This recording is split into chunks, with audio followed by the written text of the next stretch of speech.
Long before telescopes or quantum physics, the Vikings gazed into the endless night and saw more than just stars. They saw the bones of the universe itself, woven into stories of gods, giants, and worlds beyond worlds. Picture this, a void so vast it defies understanding, where flames and ice collide in the darkness, giving birth to Yggdrasil, the cosmic tree whose roots and branches stretch into realms unseen. This wasn't just mythology to them, it was a map of reality, a tapestry of dimensions where time twisted like serpentine roots and space folded like the branches of that great tree. And here's the astonishing part: what if their legends weren't just poetic imagination but a cryptic blueprint for a fifth dimension, something modern science is only beginning to unravel? Think about that for a moment. The Norse didn't have particle accelerators or string theory, yet their myths describe a universe layered with hidden depths, realms like Asgard and Hell existing not just elsewhere, but in directions we can't easily point to. Odin's ability to see across the 9 worlds mirrors our own theories about higher dimensions, where beings could observe our reality like pages in a book. And the serpent Jörmungandr biting its own tail to encircle Midgard. That's more than a symbol, it's a haunting echo of theories about closed time-like curves, where time loops back on itself in ways that defy our everyday experience. So why does this matter now? Because science is catching up to the whispers of the ancients. Physicists today talk about the fifth dimension as a hidden layer of reality, a place where gravity might leak from our universe or where parallel worlds could brush against our own. And when you line up these cutting-edge ideas with the Norse vision of Yggdrasil, a tree connecting all existence, the parallels are too striking to ignore. This isn't just about rediscovering old stories, it's about realizing that humanity's oldest questions might hold keys to our newest discoveries. Over the next few minutes, we'll trace these threads between myth and science, and what you're about to hear might just change how you see reality itself. The Vikings dared to imagine the unimaginable. Now it's our turn. We live in a world of 3 obvious dimensions: length, width, and depth, the axes that let us move freely through space, stack objects, or build towering structures. But science tells us reality isn't that simple. Time, often called the 4th dimension, stitches those 3 spatial directions together, creating a fabric where every event unfolds. Imagine time as a river flowing in one direction, carrying us from past to future. Yet even this 4-dimensional picture might be incomplete. Enter the 5th dimension, a hidden layer of reality where the rules shift and new possibilities emerge. Think of dimensions as layers of an onion. The deeper you peel, the more complexity you uncover. String theory, a leading framework in physics, suggests there could be up to 10 or 11 dimensions curled up so tightly we can't perceive them, like ants crawling on a telephone wire too small to notice the wire's length, let alone its twists. A 5th dimension might be where gravity escapes our universe, or where parallel worlds hover just out of reach.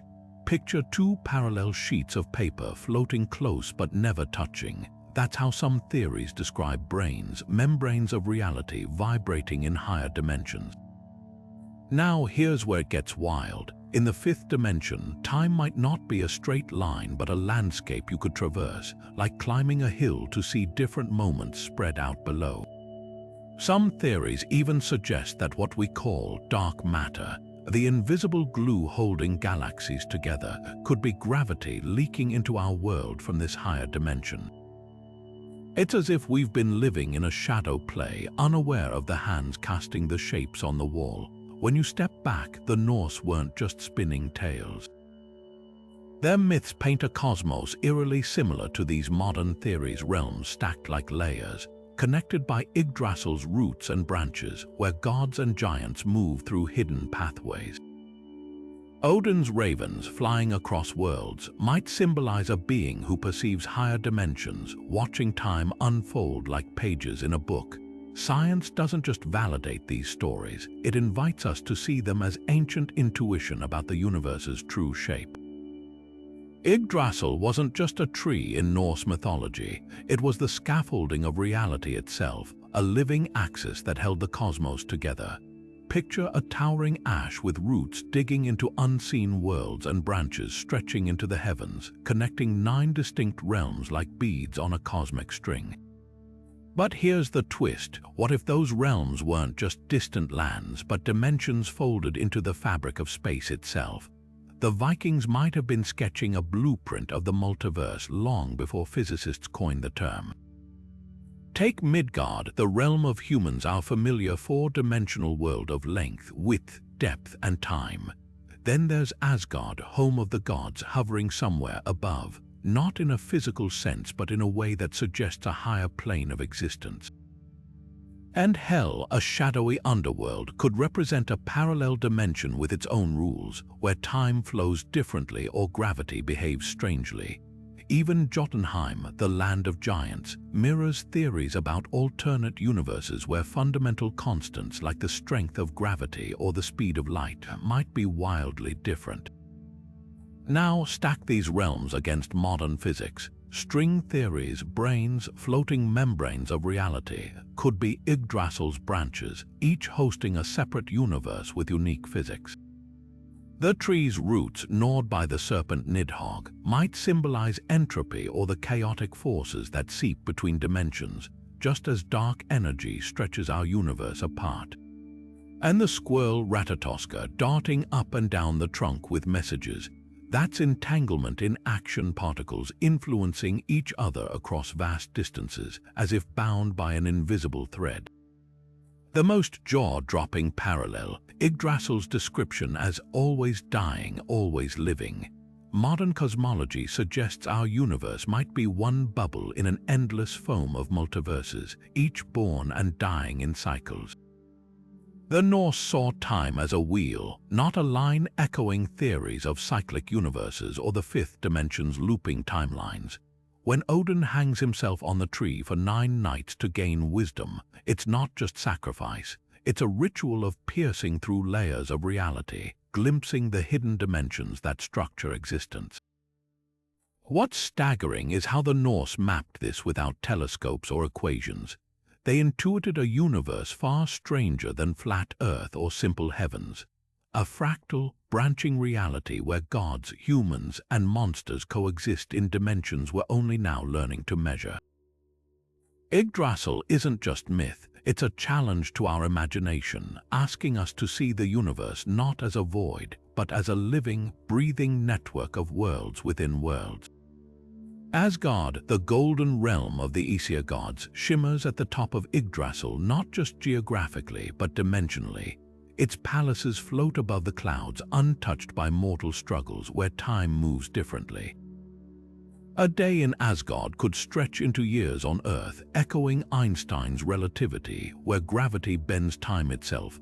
Think of it as a cosmic mountaintop. The higher you climb, the slower clocks tick.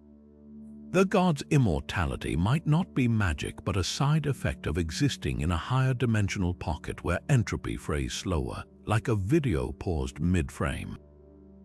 And the Bifrost, that rainbow bridge, it's less a physical structure and more a wormhole, a shortcut through folded space, linking dimensions like a thread stitching through fabric.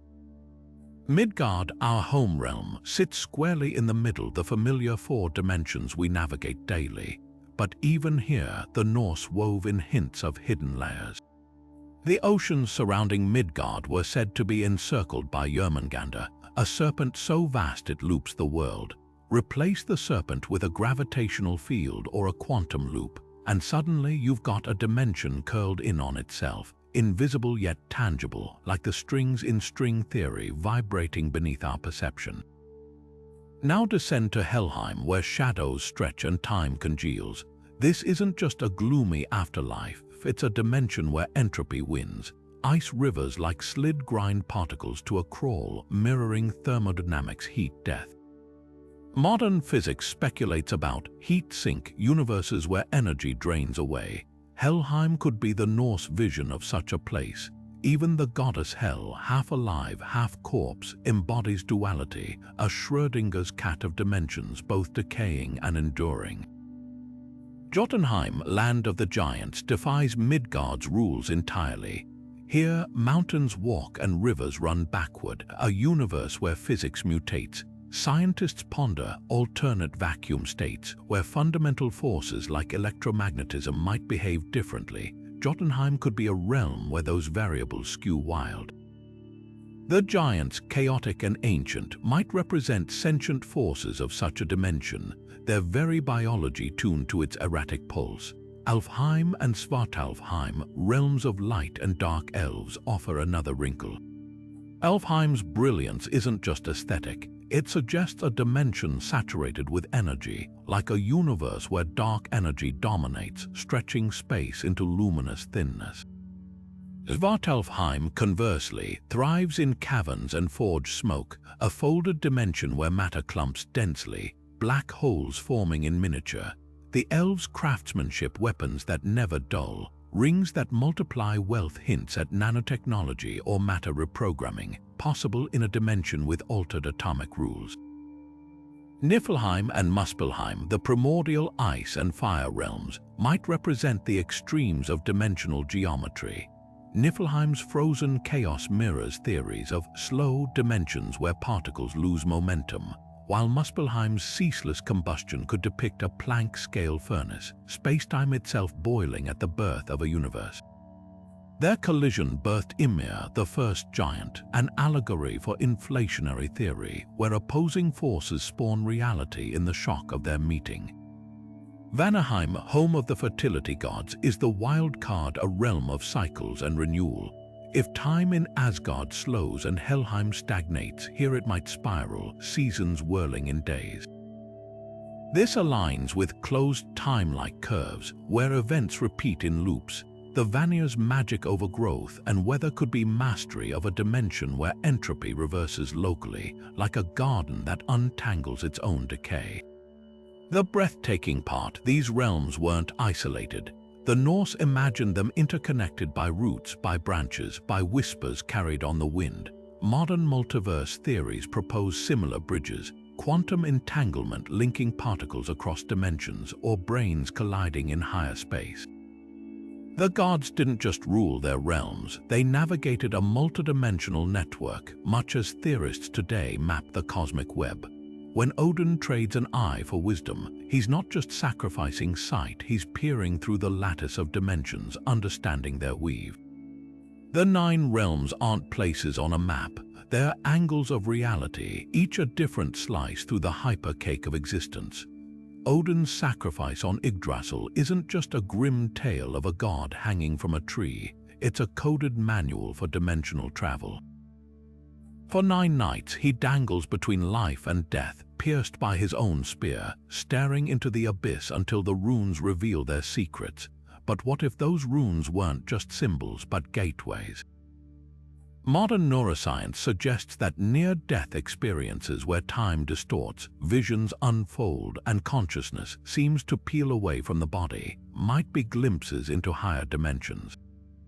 When Odin's agony unlocks wisdom, it mirrors accounts of people who have clinically died, reporting encounters with fractal geometries or alternate realities, as if their minds briefly slipped into the 5th dimension's folds.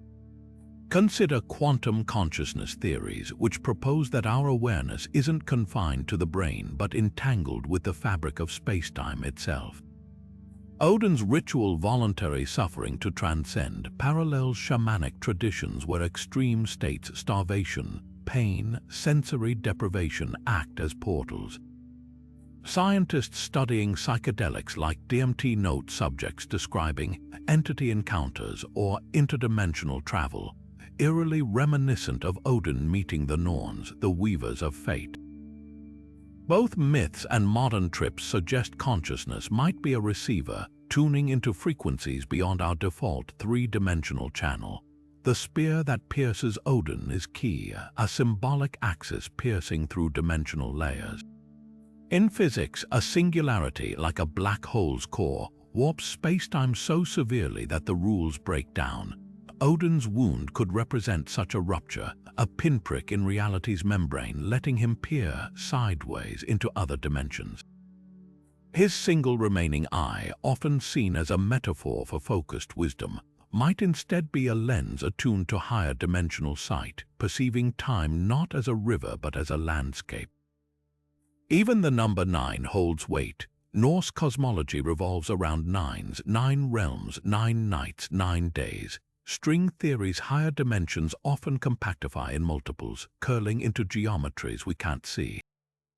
Odin's ordeal might symbolize navigating these hidden folds, each night a step through another dimensional veil, each agony a shedding of lower dimensional limits. When he finally falls from the tree, reborn with knowledge, it mirrors theories about quantum leaps where particles vanish from one state and reappear in another, as if briefly existing elsewhere. The chilling beauty of this myth, it doesn't just describe a god suffering, it maps a technology of transcendence. Today, astronauts training for zero-gravity report overview effect, a mental shift where Earth's fragility becomes viscerally clear. Odin's sacrifice achieves something similar. Dangling between dimensions, he sees reality's scaffolding. His reward, the runes, aren't mere letters but equations, a dimensional alphabet outlining how space, time, and consciousness intertwine. In an era where physicists simulate black holes and philosophers debate simulated universes, Odin's journey feels less like legend and more like an ancient protocol for hacking reality itself. The Bifrost Bridge isn't just a shimmering rainbow in Norse myth, it's a cosmic highway, a blazing arc that connects Midgard to Asgard, bending the very fabric of reality. Picture it, a bridge so vast it spans not just distance but dimensions, humming with energy as gods and messengers cross between worlds. To the Vikings, it was a divine construct guarded by Heimdall with his horn that could herald the end of days. But through the lens of modern physics, Bifrost starts to look eerily familiar: a wormhole, an Einstein-Rosen bridge, a shortcut through the folded layers of space-time. Wormholes, those hypothetical tunnels through the cosmos, are like cosmic cheat codes. Einstein's equations suggested that massive objects could warp space-time so severely that two distant points might touch, creating a passage. The Bifrost, with its impossible colors and vanishing in point, fits this description uncannily. Heimdall's role as gatekeeper mirrors the delicate balance needed to stabilize a wormhole: too much energy and it collapses. That's why the bridge burns with fire, not as decoration but as a containment field, a plasma conduit keeping the throat of the wormhole from snapping shut.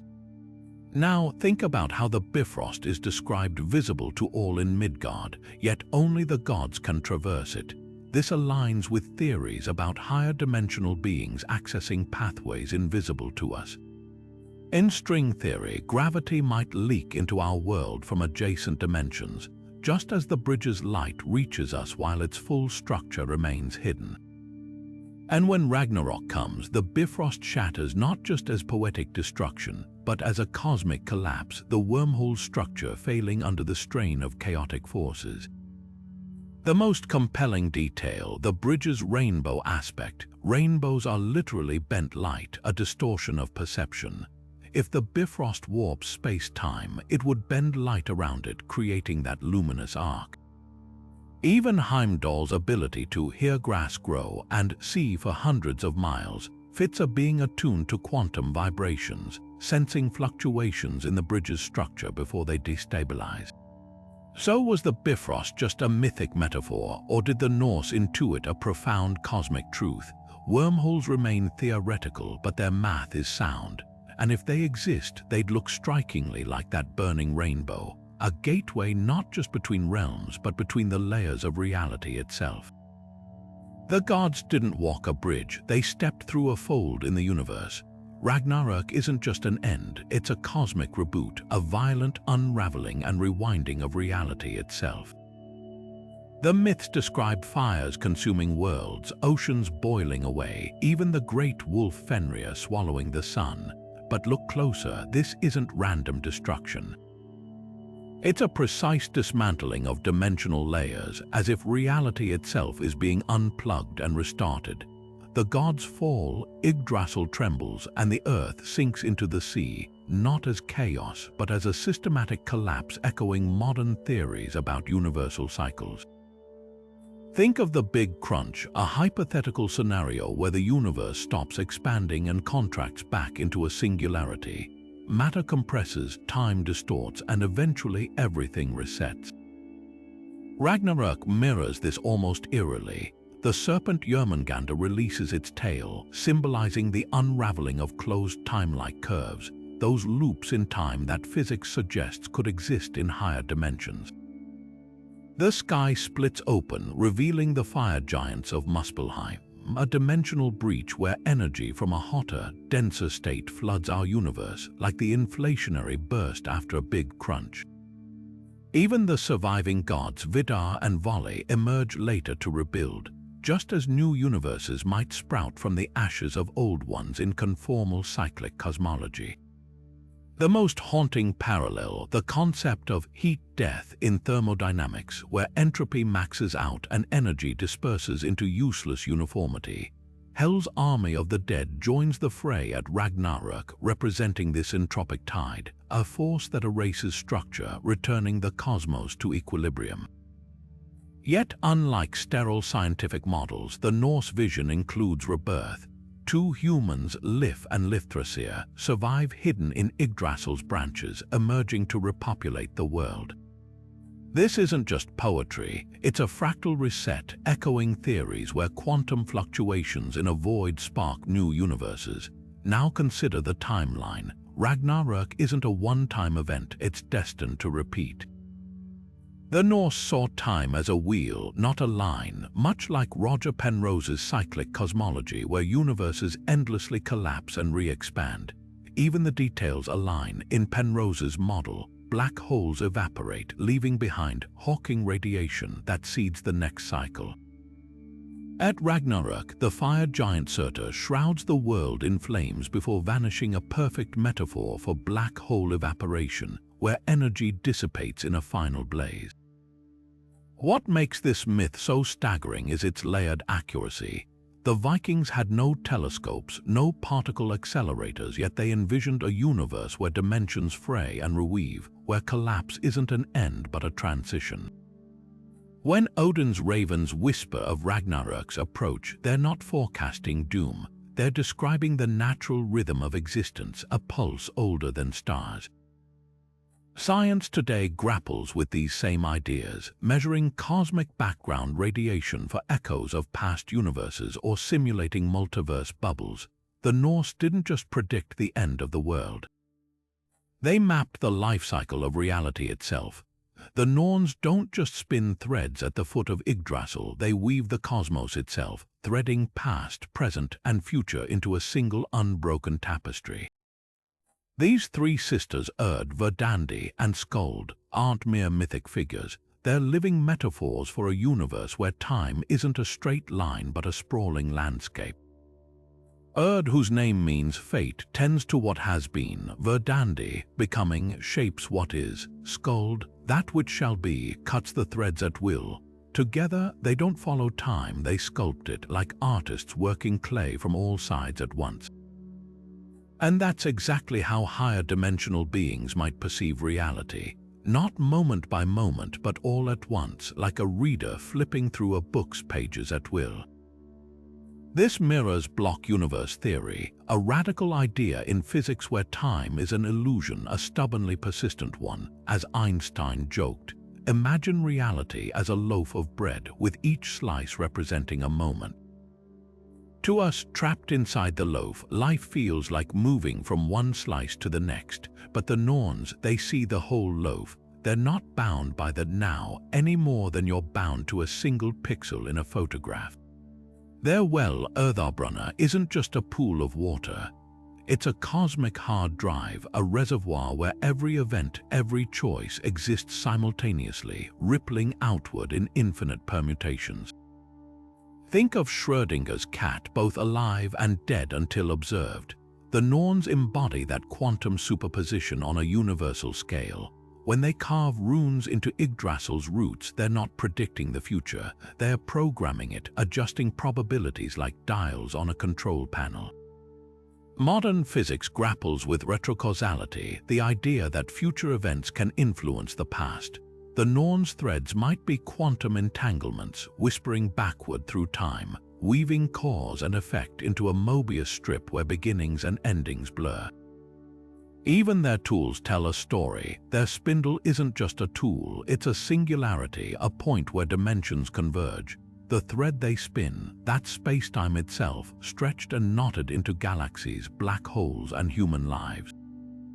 Skuld's shears, sharp enough to sever a god's destiny, could represent quantum decoherence the moment probability collapses into certainty, a future solidifying from the fog of maybes. The chilling beauty is how closely this aligns with today's most daring theories. Some physicists propose that consciousness might be a higher dimensional phenomenon, a force that collapses quantum possibilities into reality, just as the Norns' choices crystallize fate.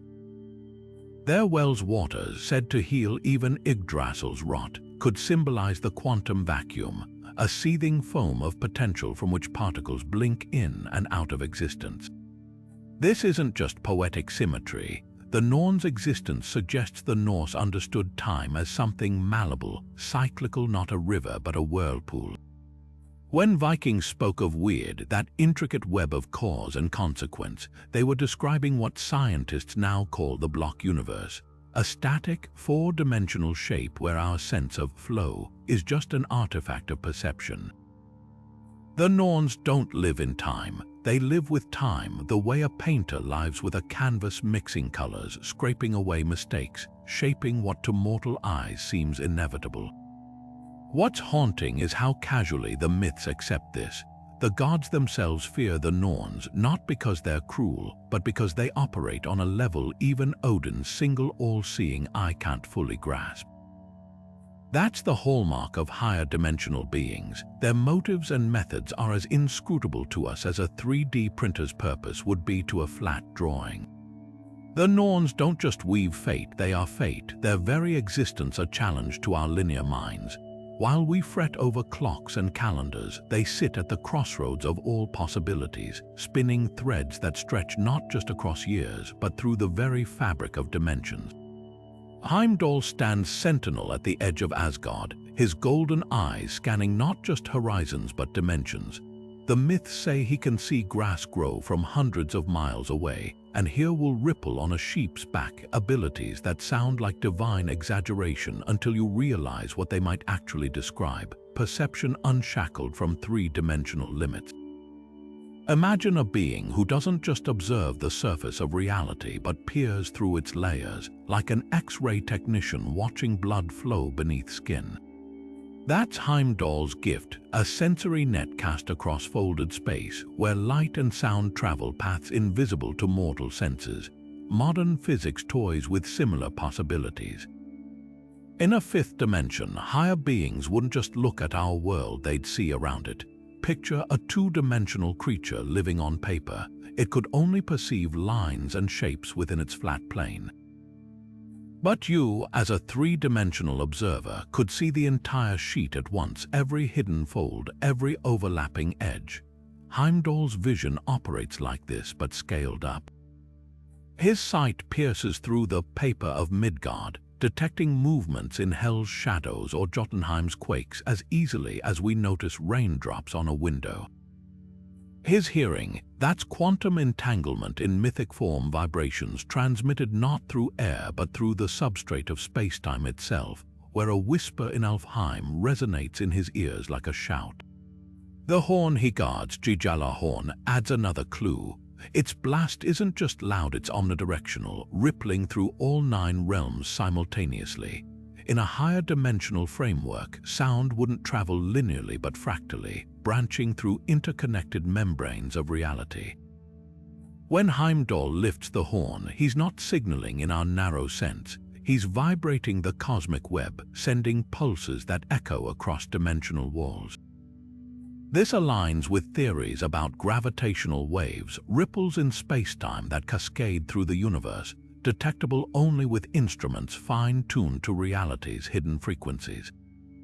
Even his title, the whitest of the gods, takes on new meaning. In relativity, an observer's frame of reference dictates what they perceive. Time slows near black holes, light bends around massive objects.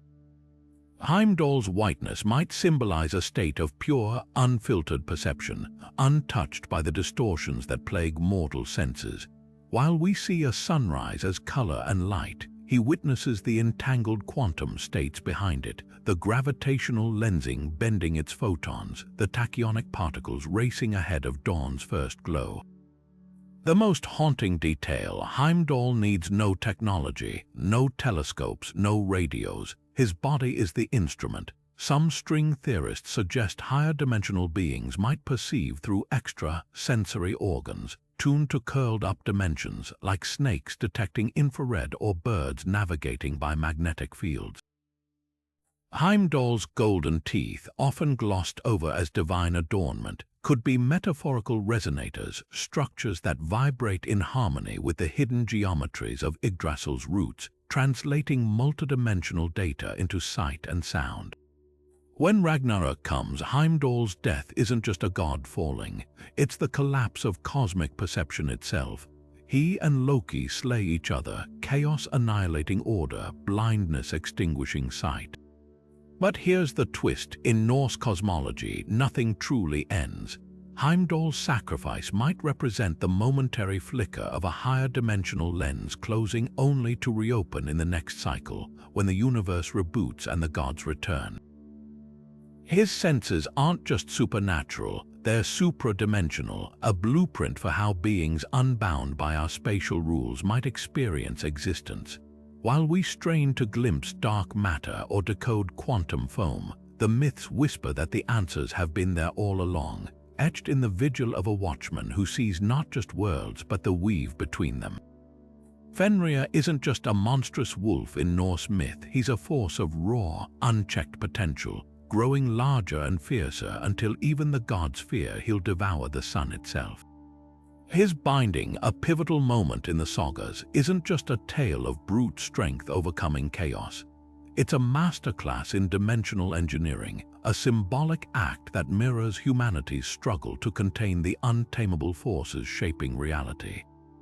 Picture this: the gods, desperate to restrain Fenrir, commission the dwarves to forge Gleipnir, a chain thinner than silk but stronger than steel, woven from impossible ingredients, the sound of a cat's footsteps, the roots of a mountain, the breath of a fish. On the surface, it's whimsical, but peel back the layers and you'll find a blueprint for how higher dimensional forces might be constrained in our universe. Gleipnir's ingredients aren't arbitrary, they're clues. The sound of a cat's footsteps hints at vibrations, the fundamental frequencies that string theory suggests make up reality's fabric. The roots of a mountain symbolize gravity, anchoring dimensions like unseen filaments, and the breath of a fish, that's dark energy, the invisible exhale pushing galaxies apart.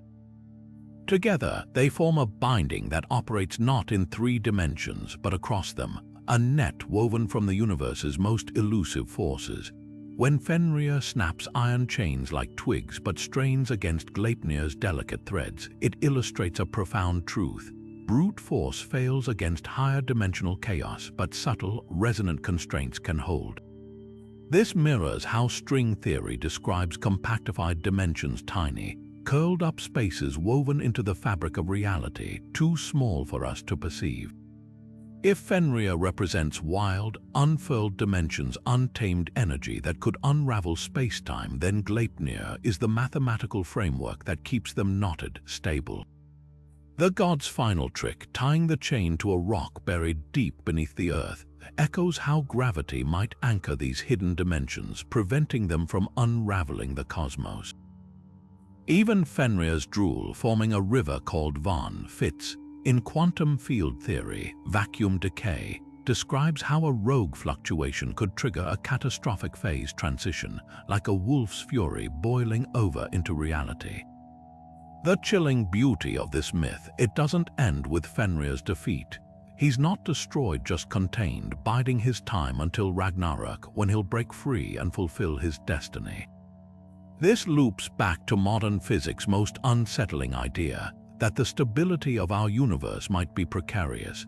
The false vacuum hypothesis suggests we're living in a temporary equilibrium, a cosmic Gleipnir that could one day snap, unleashing a Fenrir-like reshaping of reality. The Norse didn't just spin a cautionary tale, they encoded a warning about the delicate balance holding dimensions in check, a balance as fragile as a silken thread and as eternal as a god's dread.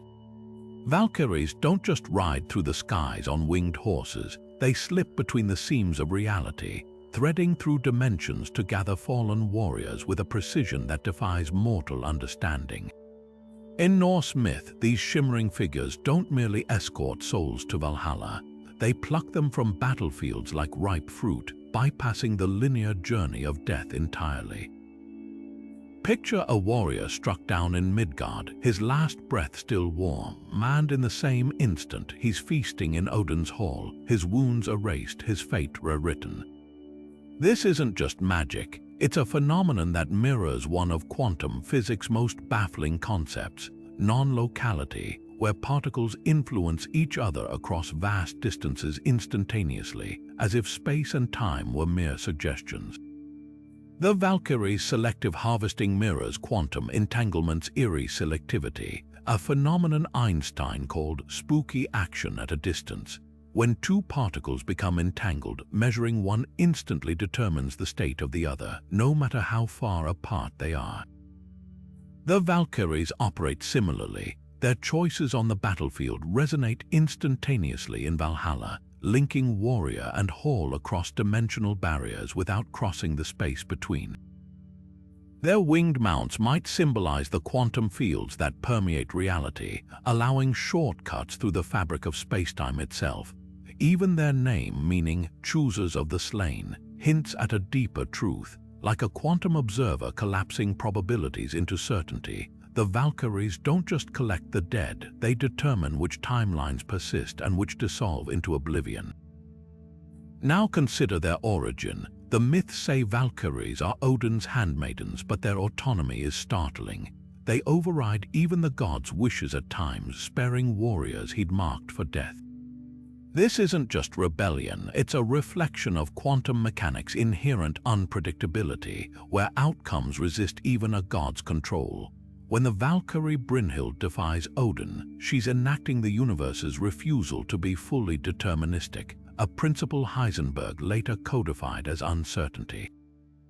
Their shimmering armor, described as radiating light that blinds mortal eyes, could represent the wave-particle duality of matter, solid yet ethereal, corporeal yet flickering in and out of definite form. The afterlife they deliver souls to Valhalla is no static paradise. It's a training ground where warriors battle daily, die, and are reborn by evening, locked in an endless cycle of destruction and renewal. This mirrors theories about quantum immortality, where consciousness branches into parallel universes to avoid annihilation. The warrior's cyclical resurrection isn't just mythic exaggeration. It's a crude sketch of the multiverse, where every possible outcome plays out across infinite realities. Even Valhalla's location, within Asgard but accessible only through the Valkyries' intervention, aligns with brain cosmology's proposal that parallel universes could hover millimeters away in higher dimensions, invisible yet reachable through the right perturbations.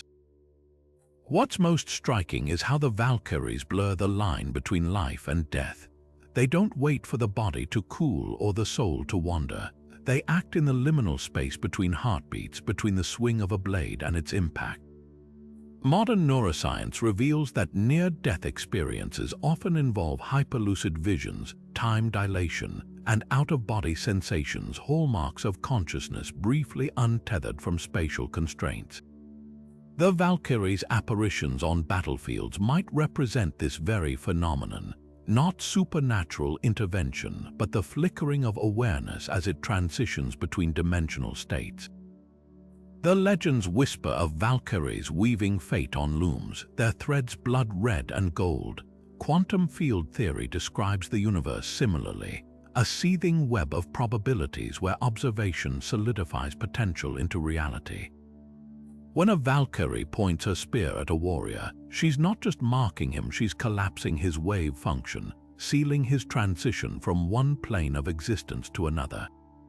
The myths knew it all along. Death isn't an end, but a doorway, and the Valkyries are the sentinels who stand at its threshold, not just guiding souls, but stitching the very fabric of reality itself. Jörmungandr, the great serpent of Norse myth, doesn't just encircle Midgard, it devours its own tail, forming an unbroken loop that defies our everyday sense of time and space. At first glance, this seems like a simple symbol of eternity, but there's something far more profound buried in its coils. Modern physicists grappling with the fabric of space-time have a term for this kind of structure, a closed time-like curve. It's a theoretical pathway where time bends back on itself, creating a loop where cause and effect might chase each other endlessly. The eerie resemblance between the world serpent's self-consuming form and these cosmic loops isn't just coincidence, it's a whisper from the past about the shape of reality itself. Imagine Jörmungandr not as a creature but as a living equation. In Einstein's general relativity, massive objects like stars and black holes warp space-time, twisting it like a rubber sheet. Under extreme conditions, say, near a spinning black hole or a cosmic string, time itself could curl into a ring, allowing hypothetical travelers to return to their own past. This is the serpent's true nature, a physical manifestation of time's pliability, a dimension where before and after lose meaning. Even the myth's details align uncannily with modern theory. When Thor fishes for Jörmungandr, the serpent nearly breaks free, a metaphor for how closed time-like curves threaten causality, nearly unraveling the orderly flow of events we depend on. But here's where it gets stranger. Jörmungandr isn't passive, it's an active force stirring the oceans and causing tidal waves when it shifts. This mirrors how closed time-like curves in quantum gravity could generate feedback loops, amplifying energy until space-time itself becomes unstable. The serpent's venom, said to kill Thor during Ragnarok, might symbolize the paradoxes that arise in such loops, like the infamous grandfather paradox, where a time traveler's actions could erase their own existence. The myths even hint at a solution. The serpent and Thor mutually annihilate each other, a cosmic reset that echoes physicists' proposals about quantum mechanics, smoothing out time loops to preserve consistency. The most haunting detail, Jörmungandr's tail isn't just in its mouth, it's hidden beneath the sea, unseen but ever present. This matches how higher dimensions might curl up at scales too tiny to detect, like the hidden dimensions in string theory that influence gravity's weakness compared to other forces.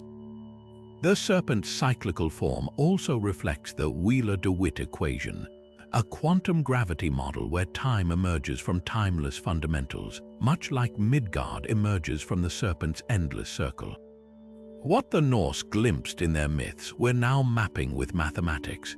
Jörmungandr isn't just a monster, it's a multidimensional blueprint, a reminder that time might not flow like a river but spin like a wheel, and that the universe's deepest truths often slither between legend and science, waiting to be unraveled.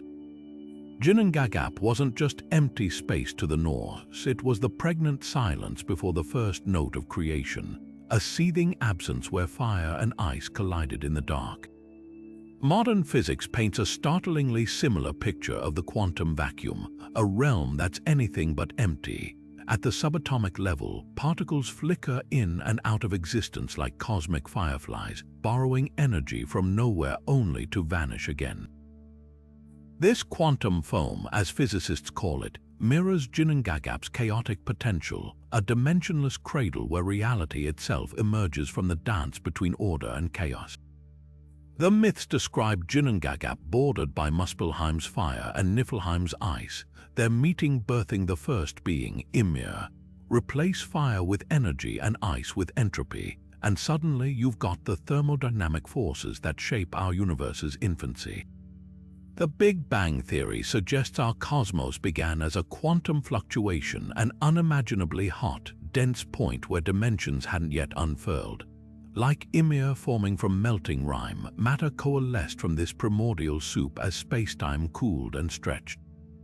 Even the name Ginnungagap holds clues. Ginnunga may relate to Old Norse words for magic or deception, hinting at the void's trickster nature, much like quantum physics' uncertainty principle that makes precise measurement impossible at microscopic scales.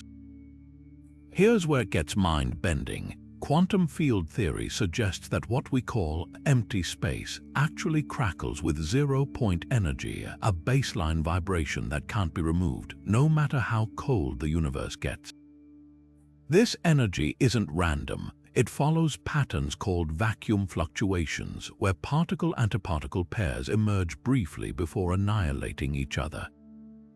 The Norse might have envisioned this as the flickering play of light and shadow in the void before creation, where potential shapes shifted without form. Modern physicists use similar language describing the quantum vacuum as a sea or foam, where dimensions themselves might bubble and warp. The most striking parallel lies in dimensional emergence. String theory posits that the 4 dimensions we experience, 3 of space, 1 of time, could have stabilized from higher dimensional chaos during the universe's first moments. Ginnungagap's description as a yawning gap fits this perfectly, not a flat plane but an unfathomable depth where directions beyond up-down, left-right, forward-back might have once existed before collapsing into stability. When the Norse sagas say the first gods lifted the earth from the sea, they could be describing this dimensional settling where the familiar 3 directions we know crystallized from the froth. What the Vikings called the meeting of fire and ice, we now call symmetry, breaking the moment when fundamental forces like gravity and electromagnetism differentiated as the universe cooled. Ymir's body, dismembered by Odin and his brothers to create the world, eerily mirrors how quantum fields fragmented into the particles we recognize today: quarks, electrons, photons, each a piece of some earlier unified whole. Even the cosmic cow Ordhumla, who licked salt from the ice to reveal the first god Beri, finds resonance in how energy condenses into matter like dew forming on grass. The chilling beauty of Ginnungagap is that it wasn't just a starting point, it persists. Norse cosmology suggests the void still exists at reality's edges, just as quantum fluctuations continue beneath our everyday experience. Black holes, those cosmic drains where space-time stretches to breaking, might be windows back into this primordial state, regions where dimensions unravel once more into chaos. The myths warn that come Ragnarok, the world will sink back into the gap only to rise again. Modern cosmology entertains similar cyclical models where universes bubble up from the quantum foam, expand, and eventually dissolve like sea foam returning to the ocean. Perhaps the Norse weren't just telling stories, they were encoding an intuition about reality's deepest layer. When they spoke of Ginnungagap, they weren't describing nothingness but the everythingness that precedes form. Today's physicists peer into particle colliders, searching for clues in quark-gluon plasma and Higgs fields, while Viking poets centuries ago saw the same truth in the interplay of ice and flame. Both visions agree on this, that the universe began not with a command, but with a vibration, a shimmer in the dark that still echoes in every atom. Thor's battles with the giants aren't just epic brawls. They're cosmic warfare, a clash between the ordered dimensions of Asgard and the chaotic, shape-shifting realms of Jotunheim. Every time Thor swings Mjolnir, he's not just crushing skulls, he's enforcing the stability of reality itself. Think of the giants as manifestations of entropy, forces that unravel the careful structure of the universe, while Thor embodies the relentless energy needed to keep that structure intact. His hammer strikes aren't just thunderous, they're thermodynamic, each blow a counterforce against the dissolution of cosmic order. Take his duel with Hrungnir, the massive stone giant. The myth describes Hrungnir's heart as sharp-edged and three-cornered, a detail that sounds whimsical until you realize it mirrors the crystalline structure of matter, the geometric rules that hold reality together. When Thor shatters the giant, it's not just a victory, it's phase transition in action, like ice cracking into water, where rigid order gives way to fluid chaos but is ultimately subdued. Even the aftermath, where pieces of Hrungnir's whetstone lodge in Thor's head, echoes how violent cosmic events leave scars, gravitational waves rippling through space-time, or quantum fluctuations imprinting themselves on the fabric of the universe. Then there's Thor's fishing expedition, where he nearly pulls Jörmungandr from the ocean. The serpent isn't just a monster, it's the embodiment of a closed time-like curve, a looped dimension that threatens to unravel causality itself. When Thor strains against the serpent, he's not just testing his strength, he's grappling with the instability of space-time, the tension between linear time and the chaotic vortices that could fold it back on itself. The moment the serpent slips free isn't defeat. It's a cosmic sigh of relief, a reminder that some forces are too volatile to fully tame. Even Thor's encounters with Utgard Loki reveal the deceptive nature of dimensions. In that illusory fortress, nothing is what it seems. Drinking horns connect to the ocean, cats turn out to be world serpents in disguise, and races are run against thought itself. This isn't just trickery, it's a demonstration of how higher dimensions might warp perception, where scale, distance, and even time become fluid. When Thor's mightiest blows barely budge what's actually a gloved finger, it mirrors how energy behaves differently across dimensional boundaries, dissipating or amplifying in ways that defy expectation. But the most telling battle is Thor's final showdown with Jörmungandr at Ragnarök. They kill each other, yes, but their mutual destruction isn't just an end, it's the resetting of a cycle. In cosmology, entropy always increases, but some theories suggest that at the quantum level, local pockets of order can reassert themselves like eddies in a river. Thor's death isn't surrender, it's the necessary collapse that allows for rebirth, a cosmic recalibration where dimensional forces find equilibrium once more. The chilling beauty of these myths is how they frame Thor not as a simple brute, but as the guardian of dimensional integrity. His struggles aren't against monsters, but against the very forces that would turn the universe into an unrecognizable chaos. Every lightning strike from Mjolnir isn't just power, it's a stitch in the fabric of reality, holding the seams together against the unraveling dark. The giants don't fear Thor because he's strong. They fear him because he's the storm that keeps the cosmos from coming apart. Seder magic wasn't just fortune-telling or herbal remedies, it was the Norse art of bending reality's threads, a shamanic practice where practitioners sat high on wooden platforms, chanting songs that could unravel fate itself. The Volvas, these Seder workers, didn't just predict the future, they folded it, weaving new possibilities into existence like fingers combing through the fibers of time.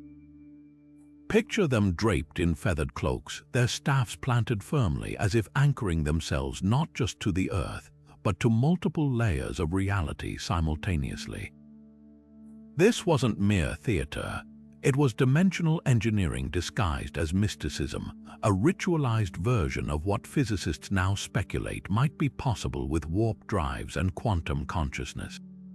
When the sagas describe Seder workers riding the staff to distant realms, it echoes the Alcubierre drive concept, a theoretical warp bubble where space contracts ahead of a vessel and expands behind it, allowing faster-than-light travel without breaking relativity.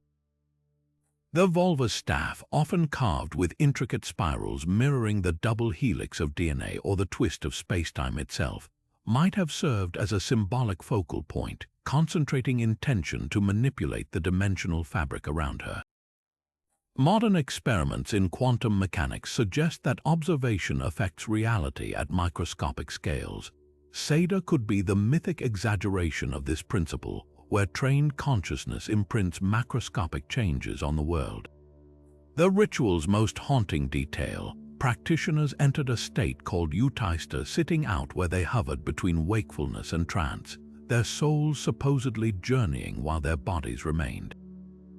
Near-death experiencers today report similar sensations, floating outside their physical form, perceiving hidden dimensions, even witnessing events miles away. Neuroscience links these states to temporal lobe activation and altered gamma wave patterns, the same brain frequencies some scientists associate with enhanced quantum coherence. The Volvers might have been hacking their neural wiring to access a perceptual vantage point where spacetime's rigidity softened, allowing glimpses across Yggdrasil's branches. Even the gendered aspect of Seda holds clues. Norse society considered magic a feminine art, while men who practiced it risked ridicule, a cultural quirk that aligns oddly with modern findings about estrogen's role in enhancing quantum biological processes like photosynthesis. If Seda involved subtle manipulation of matter's underlying quantum fields, the female brain's greater interhemispheric connectivity might have made women more adept at sustaining the required trance states. Odin's infamous humiliation for learning Seda being called ergi, unmanly, could reflect an ancient intuition about the biological dimorphism of dimensional perception. The most chilling parallel lies in Seda's side effects. Practitioners were said to age prematurely, their vitality drained by the work. Quantum field theory predicts similar costs. Warping spacetime requires negative energy densities that could theoretically siphon life force from nearby matter. The Volvers' feathered cloaks weren't just costumes, they might have been primitive dampening fields, dispersing this energetic backflow like a Faraday cage shields against electricity. When Norse texts warn that Seda could curdle the blood of those nearby, they're describing localized entropy violations where dimensional manipulation briefly destabilizes molecular bonds. Today's physicists speculate about consciousness as a higher dimensional phenomenon, with some proposing that focused intention might one day warp spacetime at macroscopic scales.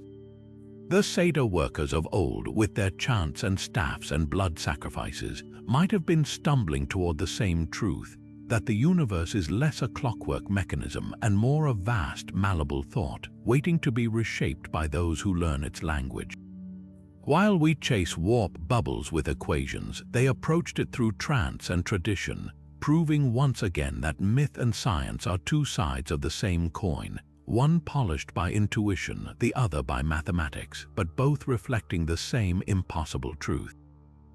The mead of poetry wasn't just a sweet drink in Norse myth, it was liquid enlightenment, a golden brew that could turn any mortal into a skald capable of weaving reality itself into words.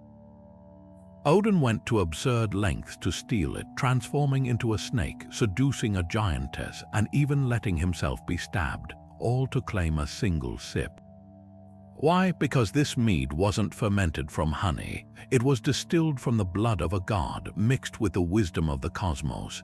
Think of it as the ultimate cheat code for consciousness, a substance that didn't just enhance creativity but unlocked it, revealing hidden layers of reality like a key turning in a dimensional lock. What if the mead's power wasn't just poetic exaggeration but a metaphor for accessing higher dimensional knowledge? Modern neuroscience shows that creative insight often feels like an external force, a sudden download of ideas from somewhere else. Artists and inventors describe aha moments as if the universe whispered directly to them, much like the skalds who drank the mead and spoke verses beyond their own understanding. The mead's origin story hints at this. It was brewed from the blood of Kvasir, a being born from the spit of gods whose very essence was pure, undistilled wisdom. In a quantum framework, Kvasir might represent entanglement, a being whose knowledge wasn't stored in his brain but accessed from the cosmos's underlying fabric, a living antenna tuned to higher frequencies. The mead's journey mirrors how information might traverse dimensions, hidden in a mountain guarded by a giantess and finally smuggled out by Odin in his stomach. This isn't just a heist. It's a blueprint for how higher dimensional insights might leak into our world, like dark matter's gravitational whispers or quantum particles popping into existence. The mead slips through cracks in reality's walls. When Odin regurgitates it into the world, it's not vomit. its transmission, a god acting as a relay between cosmic data and human minds. Even the mead's side effects are telling. Some myths say it could drive mortals mad if consumed improperly, echoing how untrained exposure to expanded consciousness, whether through psychedelics or extreme meditation, can fragment the mind. The mead wasn't safe because truth rarely is. Higher dimensions aren't just extra space, they're labyrinths of logic where time loops and causality crumbles.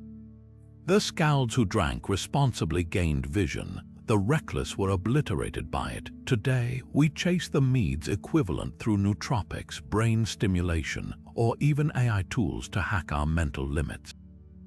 But the myth warns, wisdom stolen from the gods demands sacrifice. Odin trades his eye for knowledge, hangs himself on Yggdrasil for runes, and endures humiliation for Seda. The mead is no different. True understanding isn't sipped, it's earned, often through dismantling the very frameworks we rely on. The Vikings' new inspiration wasn't a gift. It was a heist, a bleeding of the infinite into the finite, one perilous swallow at a time. The chilling twist, the mead still exists, not in a vat but in the structure of reality itself. Every time a scientist glimpses a new law of physics or an artist captures something beyond words, they're tasting it. The difference is, the Norse had the courage to call it magic. We just call it genius, too afraid to admit how little we understand the well it's drawn from. Loki doesn't just change shape, he shatters the very idea of fixed identity, slipping between forms like a quantum particle flickering between states. One moment he's a salmon darting through a river, the next a towering frost giant or a delicate mare giving birth to an 8-legged horse.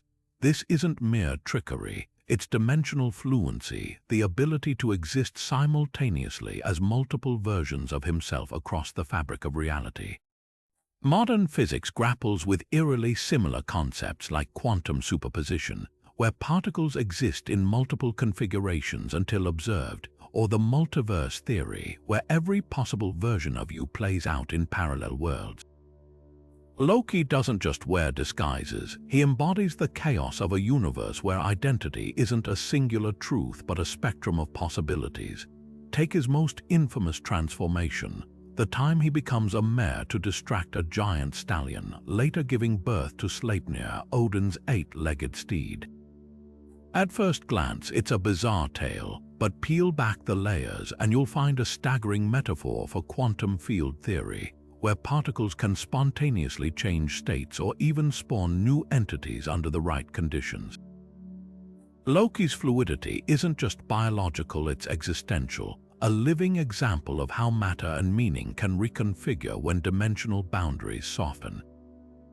Sleipnir's 8 legs, double the normal number, might symbolize access to higher dimensional movement, like a creature unbound by the usual constraints of space and time. Even Loki's gender shifts resonate with cutting-edge science. He effortlessly transitions between male and female forms, fathering monsters one moment and bearing children the next. This mirrors theories about quantum indeterminacy, where particles exhibit dual properties depending on how they're observed. In some interpretations of string theory, higher dimensions could allow for states beyond binary classifications, realities where identity is as malleable as clay.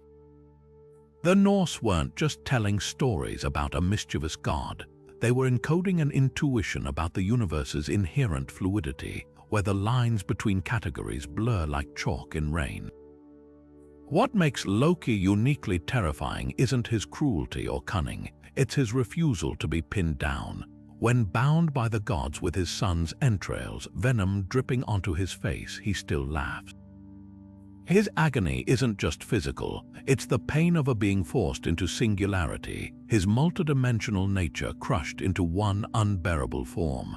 Scientists describe similar tension in black holes, where matter is compressed past the point of identity, or in quantum decoherence, where superimposed states collapse into a single outcome.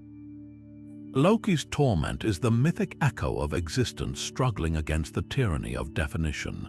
The chilling beauty of Loki's shapeshifting is how it mirrors our own reality.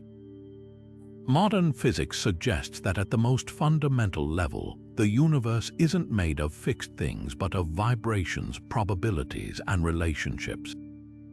Loki is that truth personified, a reminder that what we call self might just be a temporary configuration, a mask worn for a moment before dissolving back into the cosmic soup.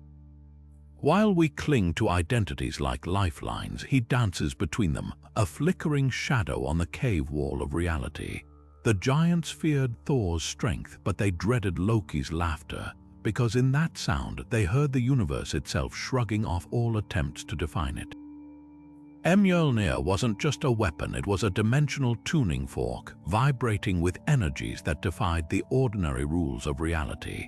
When Thor swung his hammer, he wasn't merely summoning lightning, he was bending the fabric of space-time itself, tapping into forces that flowed through hidden layers of existence. The myths describe Mjolnir as unliftable by anyone unworthy, a feature often brushed off as divine favoritism. But what if that wasn't magic at all? What if the hammer's selectivity mirrored quantum principles, where observation and intention shape outcomes at the most fundamental level? Think of Mjolnir as a device attuned to higher dimensional physics. Its short handle, often joked about in myths, might symbolize a collapsed dimension, a bridge between realms too compact for most beings to perceive, the hammer's impossible weight. That could be gravity leaking from adjacent dimensions, an effect predicted by string theory where mass isn't confined to our three spatial directions. Only those who understood the hammer, those whose consciousness or energy signature resonated with its multidimensional structure, could wield it. This aligns eerily with quantum observer effects, where particles behave differently when measured, as if aware of the observer's presence. To lift Mjolnir wasn't about strength, it was about harmonic alignment, like a singer shattering glass by matching its resonant frequency. Even the hammer's creation holds clues. Forged in the heart of a dying star by dwarf smiths, its metal was quenched in a primordial fluid that might represent the quantum foam, the seething base layer of reality. The dwarves chant as they worked, "May this hammer never fail, never crack, never bend," echoes the way quantum coherence maintains stability in subatomic systems, where observation locks particles into definite states. When Thor throws Mjolnir and it always returns, that's not just a magical boomerang effect, it's entanglement in action, the hammer remaining quantumly linked to its wielder no matter the distance. The most chilling detail, Mjolnir's power to level mountains with a single strike. In higher dimensional physics, concentrated energy can create localized spacetime ruptures, tiny wormholes or black holes that evaporate instantly.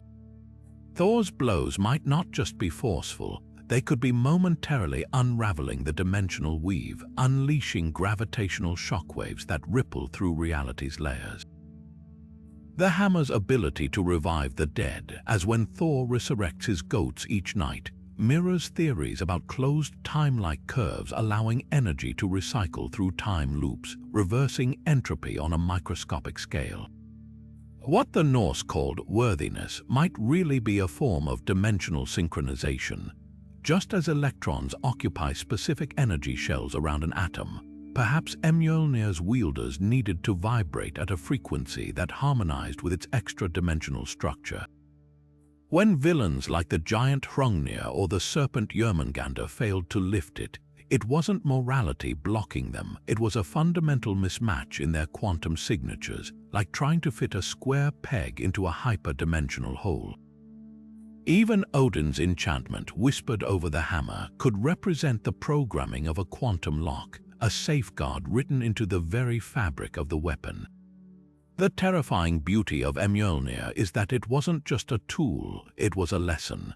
The Norse understood intuitively that true power wasn't about domination but alignment, about resonating with realities deeper and stranger than surface appearances. Today's scientists manipulate quantum fields with supercooled magnets and particle colliders. Thor did it with a hammer forged in mythic fire. The difference isn't in the goal, but in the language used to describe it. One speaks in equations, the other in lightning and legend. Yet both point to the same staggering truth, that the universe hums with hidden forces, waiting for those who can learn its rhythms. Utgard-Loki's fortress wasn't just a hall of tricks, it was a masterclass in dimensional deception, a place where the very laws of reality bent like reeds in the wind. When Thor and his companions arrived, they thought they were testing their strength against giants, but they were really grappling with the universe's hidden geometry.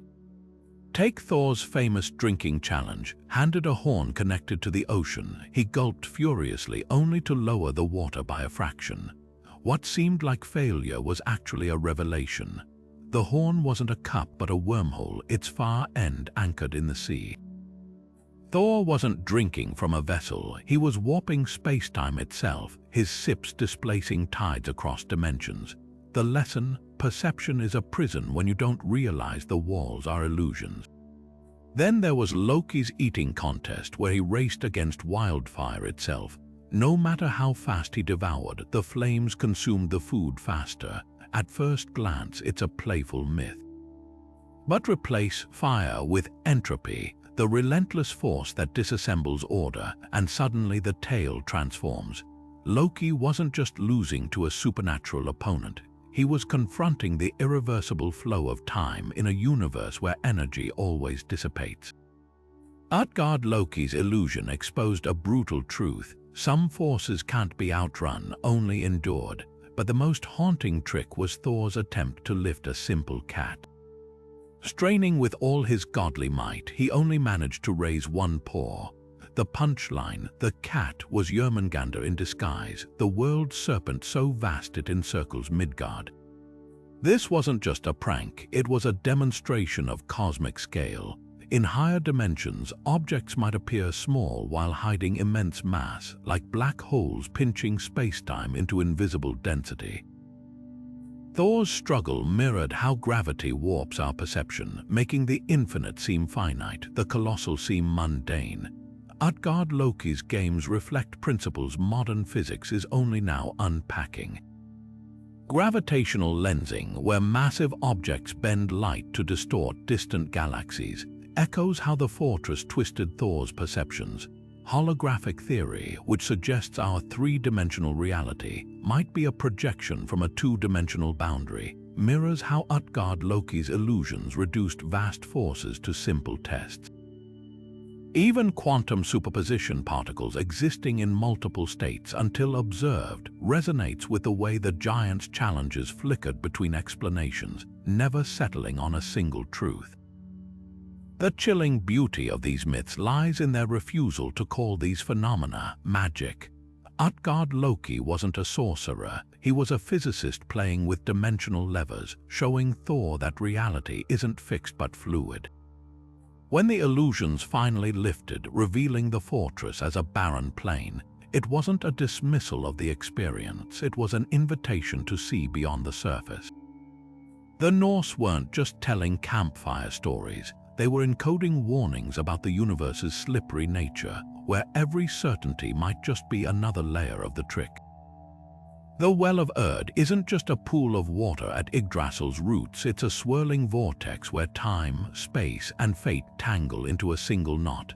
Imagine a place where the past isn't gone, the future isn't distant, and every possibility ripples like reflections on its dark surface.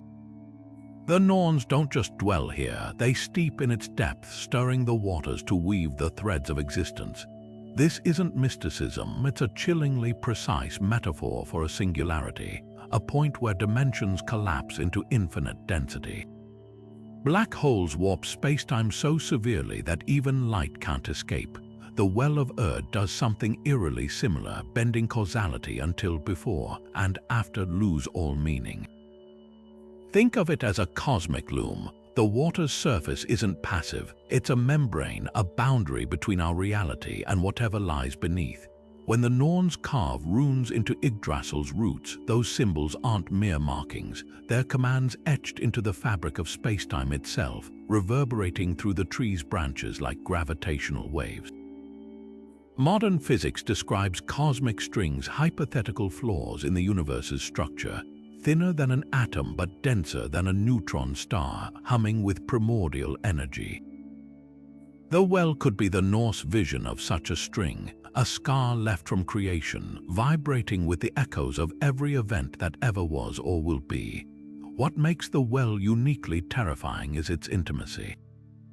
Black holes lurk in distant space, but Earth's waters lap at the feet of the world tree, close enough to touch. The Norns don't just observe fate, they manipulate it, dipping their hands into the well's depths like scientists adjusting a quantum field. This mirrors theories about ER equals EPR, where entangled particles might be connected by microscopic wormholes. The well could be a macroscopic version, a wormhole's mouth, its throat stretching through higher dimensions to touch every moment simultaneously. When Odin sacrifices his eye to drink from it, he's not just gaining wisdom, he's peering through that throat, glimpsing the universe's hidden circuitry. The water itself holds another clue. Described as murky yet radiant, it refuses to reflect cleanly. Quantum foam. The seething vacuum at Planck scale behaves similarly, bubbling with particles that flicker in and out of existence too quickly to pin down. The well's surface might be that foam writ large, a fractal boundary where reality constantly rewrites itself. The Norns' whispers, said to echo up Yggdrasil's trunk, could represent quantum fluctuations propagating through dimensions, shaping events in ways that seem mystical to linear mind. Even its location is significant. Nestled among Yggdrasil's three great roots, one in Asgard, one in Jotunheim, one in Niflheim, the well isn't anchored to a single realm. It's a crossroads, a place where dimensions press thin enough to bleed together. Modern multiverse theories describe brain collisions, where parallel universes brush against each other in higher dimensional space. The well might be such a collision point, its waters a broth of mingled realities, each sip carrying the taste of another world's history, the most haunting detail. The well never dries. No matter how much the Norns draw from it, the water remains, fed by some unseen source. This mirrors the zero-point energy of the quantum vacuum, an infinite reservoir that never empties, no matter how much energy particles borrow. The Norse didn't just dream up a magical spring, they intuited a cosmic constant, a wellspring at reality's core that fuels existence without ever running dry. When the myths warn that even Odin fears the Norns, it's not their scissors or threads that unsettle him, it's their mastery of the well. To control a singularity isn't just power, it's the ability to rewrite the rules of the game. Science today peers into black holes with equations and telescopes. The Norse approached the same truth through metaphor and myth. Both paths lead to the same unsettling conclusion. Somewhere in the dark, there's a well where all rivers of time converge, and those who dare to drink from it don't just see fate. They shape it. Valhalla's halls don't just house the dead, they defy death itself, a place where time unravels and rewinds like a spinning wheel. The Einherjar, Odin's chosen warriors, don't just feast and fight. They exist in a loop, resurrecting each dawn to battle anew, their wounds healing like echoes fading into silence. This isn't just an afterlife, it's a temporal anomaly, a pocket of reality where the arrow of time bends back on itself, creating a self-sustaining cycle of conflict and renewal. Picture a DVD stuck on replay, but instead of a scene, it's an entire dimension where the climax never ends and the warriors never tire. The Norse didn't just imagine paradise as a party, they envisioned it as a glitch in the cosmic code. Now stack this against modern physics' wildest ideas, closed time-like curves. Those hypothetical loops where time circles back could theoretically allow events to repeat indefinitely, like a record skipping on the same groove. The Einherjar's endless battles mirror these loops, their existence a perfect echo of theories where entropy is locally reversed, resetting the clock with each sunrise.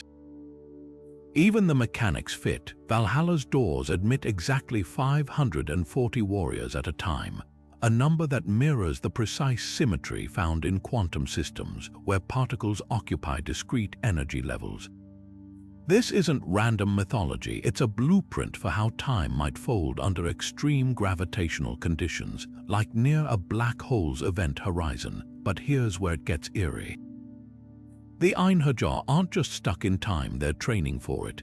The myths say these warriors prepare for Ragnarok, the final battle where time itself will shatter.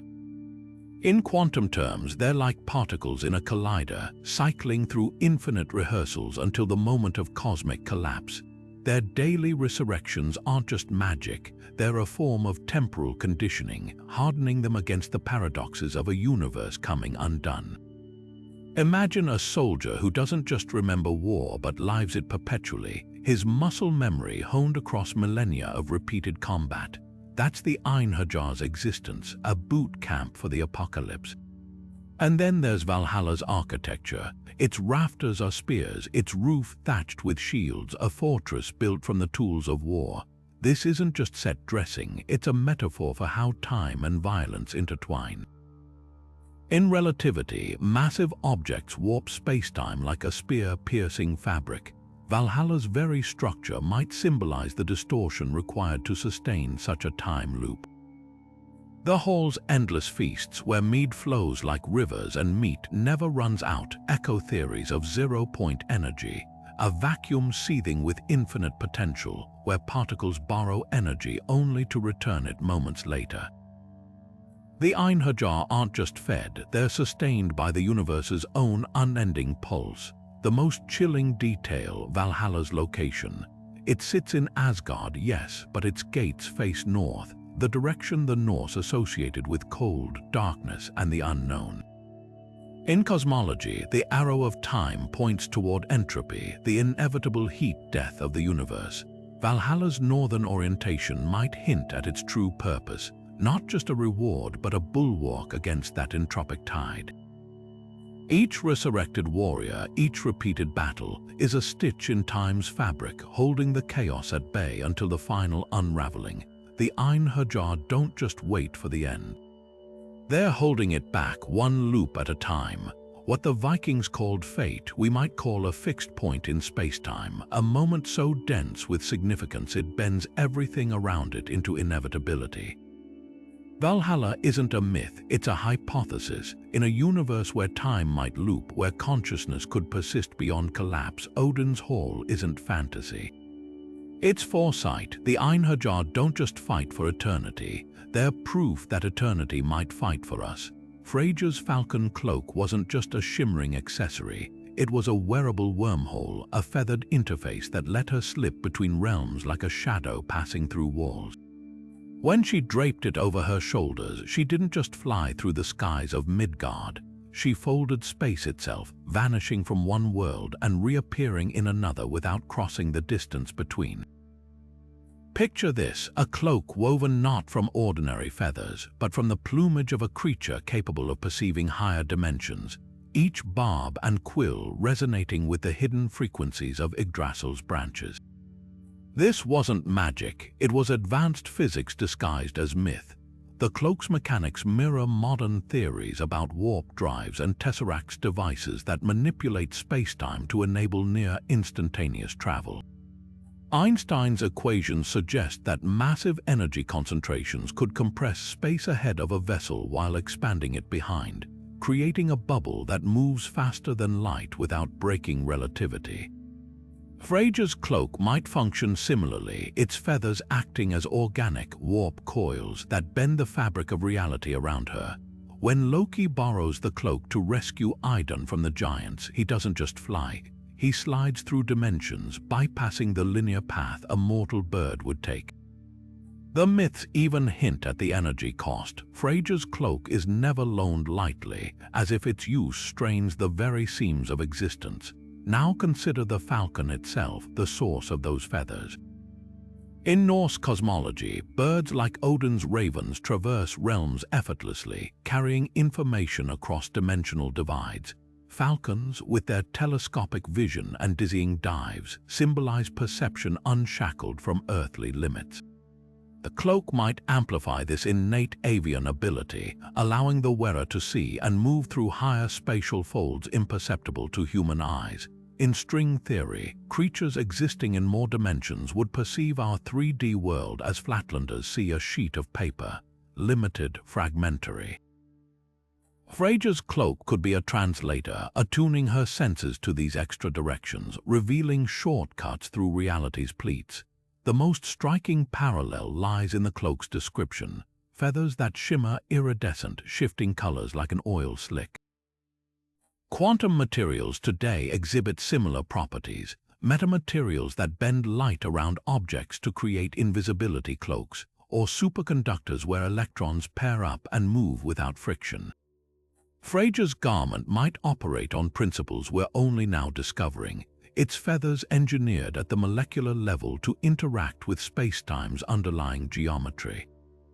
When she wears it, she isn't just camouflaged, she's phased, her molecules vibrating in harmony with adjacent dimensions, rendering her untouchable to those bound by ordinary physics. This isn't just poetic fancy. The Valkyries, Freyja's spectral handmaidens, also wear cloaks that let them cross between life and death, escorting souls to the afterlife. The recurring motif suggests the Norse understood travel between realms as a matter of resonance, of tuning one's frequency to match the destination. Modern astronauts train for years to endure space's rigors. Freyja's cloak might represent an ancient vision of adaptive technology, a suit that reshapes its wearer's relationship to reality itself. The chilling beauty of this myth, it implies that dimensional travel isn't about brute force rockets or raw speed, but about harmony. Freyja doesn't conquer the gaps between worlds, she dances through them, her cloak humming with the universe's hidden melodies. While we chase warp drives with equations and exotic matter, the Vikings whispered of a goddess who wore the cosmos as a second skin, her every flight a reminder that reality is less a fixed stage than a fluid song, and those who learn its notes can step between the verses.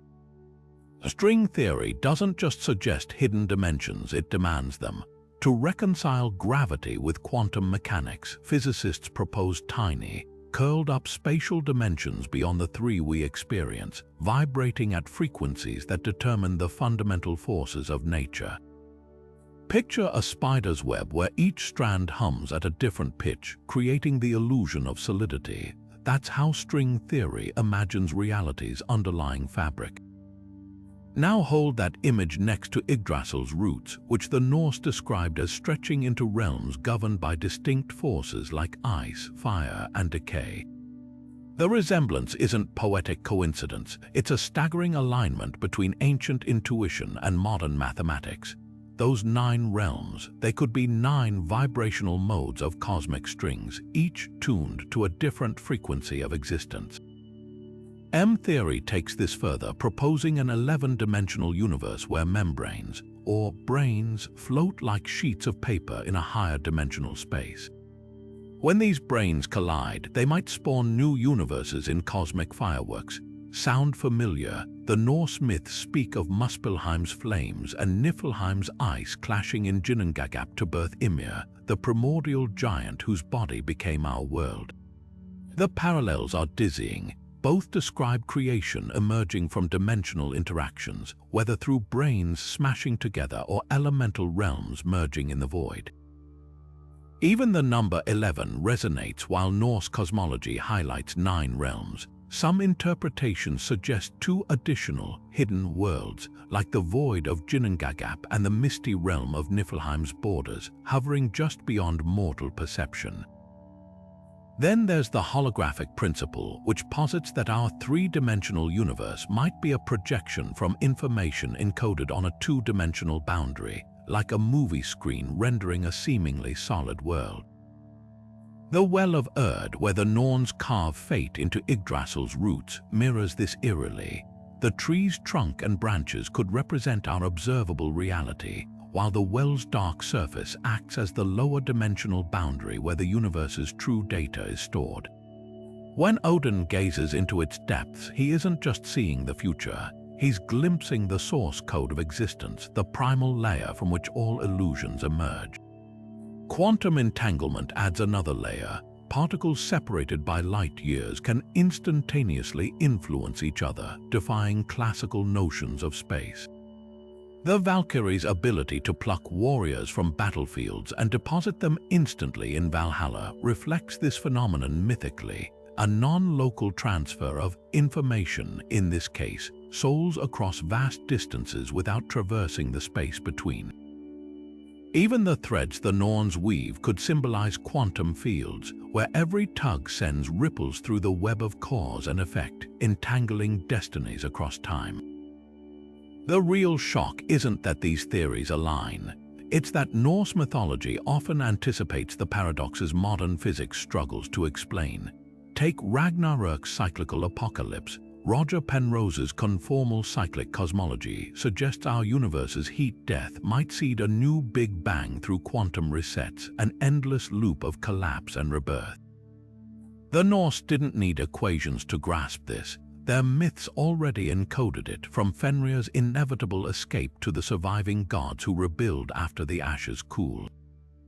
Science is just now catching up to the intuition that reality isn't linear, but a Mobius strip of destruction and renewal, yet the most profound link lies in dimensional perception.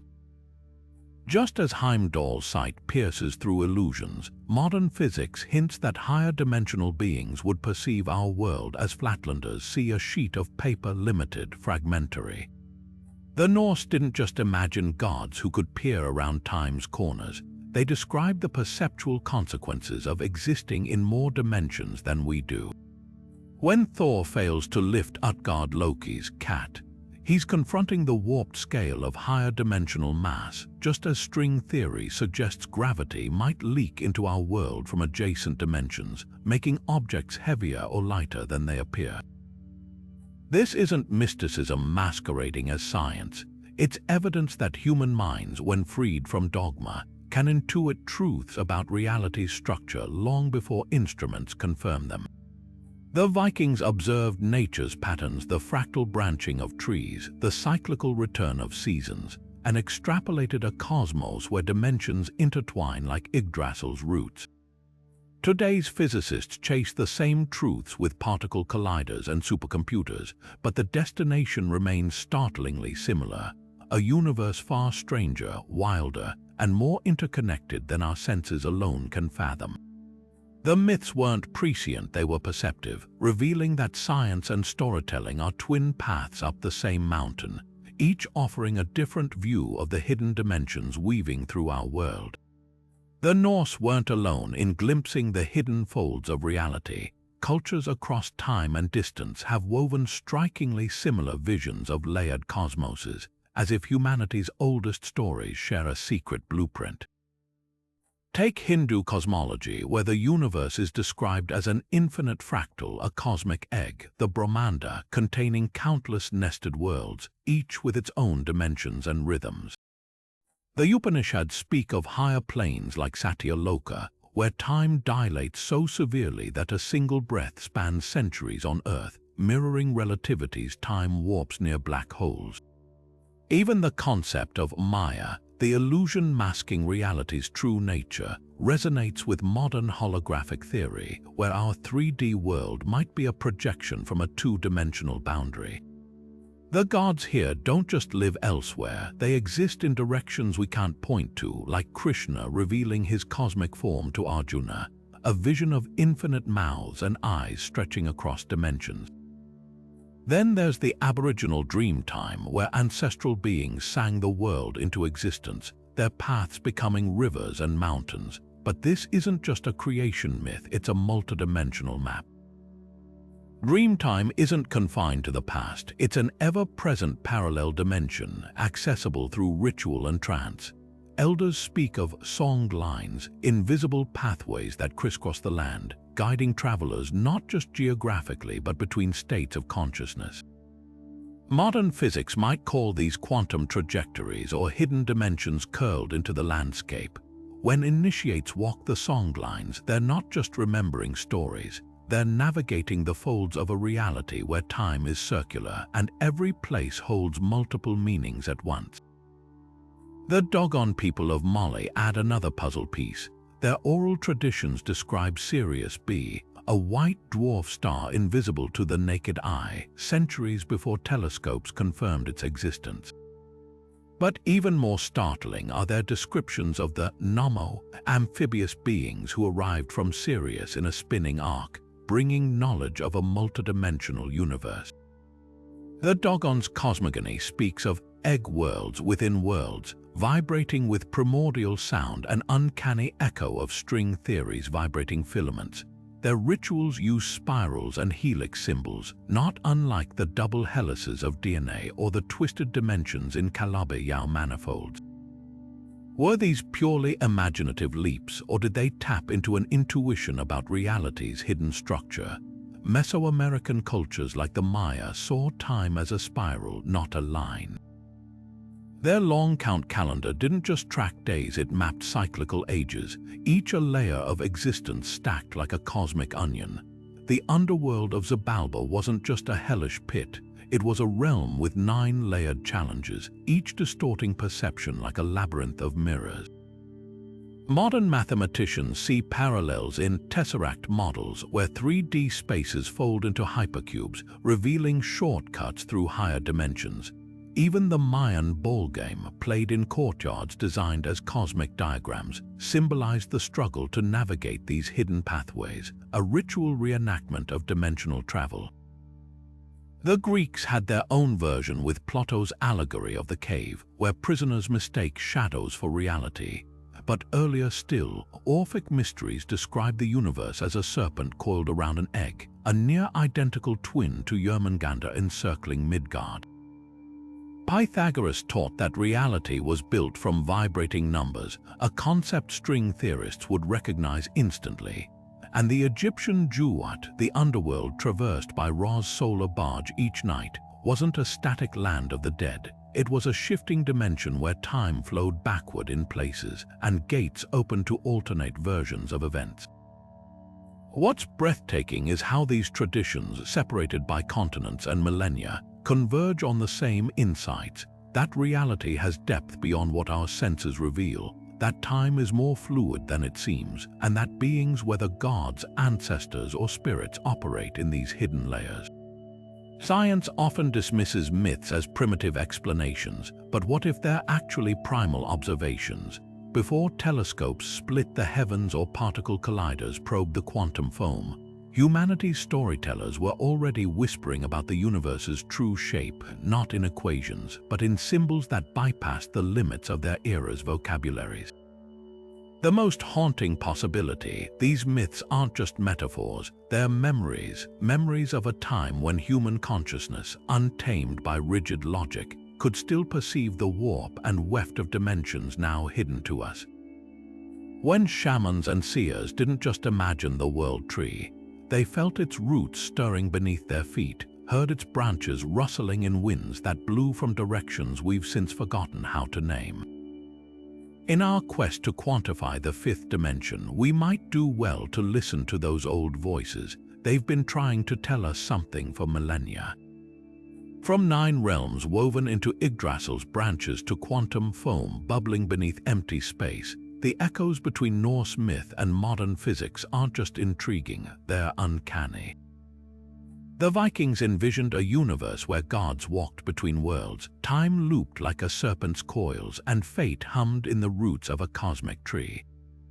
Today, scientists describe hidden dimensions curled tighter than knots, gravity leaking through brains, and particles entangled across vast distances. The same truths emerge, separated by centuries but united by humanity's restless drive to map the unseen. Consider the staggering precision of these parallels. Yggdrasil's roots, gnawed by creatures of chaos, mirror string theory's vibrating filaments under stress. Odin's sacrificed eye, traded for wisdom, reflects the observer effect in quantum mechanics, where measurement changes the observed. Even Ragnarok's cyclical apocalypse aligns with Penrose's conformal cyclic cosmology, where universes die and rebirth in endless succession. This isn't coincidence. It's evidence of a profound human instinct, to perceive reality's hidden layers, whether through the metaphors of myth or the mathematics of relativity. So were the Norse seers or storytellers, perhaps both. Without telescopes or particle colliders, they observed nature's deepest patterns, the fractal branching of trees, the spiral of seasons, and extrapolated a cosmos grander than flat Earth or simple heavens. Their myths weren't primitive guesses, but intuitive models, as valid in their context as Newton's laws were in theirs. When a Viking skald sang of Thor fishing for the world serpent, he wasn't just entertaining. He was encoding a truth about spacetime's elasticity, a truth physics would formalize millennia later with equations about closed time-like curves. This leaves us with a tantalizing question. If ancient cultures could intuit dimensions beyond their tools to measure, what truths might we be missing today? The universe has always whispered its secrets through the clatter of runestones, the clang of Mjolnir's strike, the hum of a quantum field. Our instruments grow sharper, but the mysteries deepen. Perhaps the next breakthrough won't come from a lab alone, but from some half-remembered myth waiting to be reread with fresh eyes. The Norse didn't have all the answers. Neither do we, but both eras share the same awe, the same humbling sense that reality is far stranger, wilder, and more interconnected than it appears. So the next time you gaze at the night sky, remember, those stars are the same ones Vikings saw as sparks from Muspelheim's forges, and the space between them might yet hold realms no less wondrous than Asgard or Elfheim. The quest to understand isn't linear. It's a wheel turning through ages, with each generation adding its voice to the chorus. If these connections sparked your curiosity, let's keep the conversation going. Smash that like button if you want more deep dives into where myth and science collide. Subscribe to stay tuned for our next exploration into history's hidden truths, and drop a comment below. What other ancient mysteries do you think might hold scientific secrets? Until then, keep looking beyond the visible. The most incredible discoveries often begin as stories told in the dark.